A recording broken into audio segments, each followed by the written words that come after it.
Надеж на улиците на главниот град на Куба, додека жителите слушаат за планот на председателот Барак Обама за обнова на односите со Куба. Абиел Сан Мигел е собственик на ресторан во Хавана. Среќен сум, се надевам дека ова е почеток на крајот на нелогичните работи, на тоа што е одамна надминато.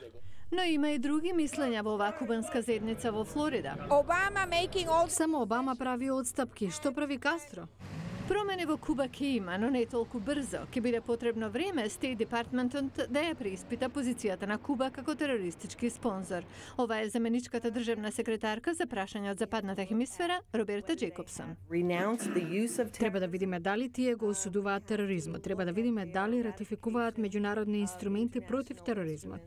Потоа, председателот може да олесни некои финансиски рестрикции, но уставно не може да го укине трговското ембарго што датира од 60-тите години. Мајко Гонзалес, експерт од фондацијата Heritage, говореше преку Skype.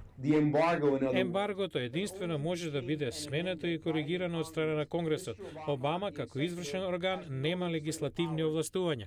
Сите 6 кубанско-американски членови на Конгресот без оглед на политичката определба се против предлозите на председателот. Карл Мичам од Центарот за стратешки меѓународни студии вели дека неодобрувањето може да се прошири на дипломатијата со оглед дека председателот планира да отвори американска амбасада во Куба. Сенаторите може да не ја потврдат номинацијата на председателот за идниот амбасадор.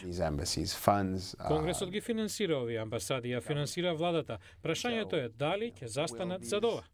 Обновата на дипломатските односи со Куба е уставно право на председателот. Сепак, Конгресот го задржува правото на паричникот и може да одбие да финансира се што тој предлага.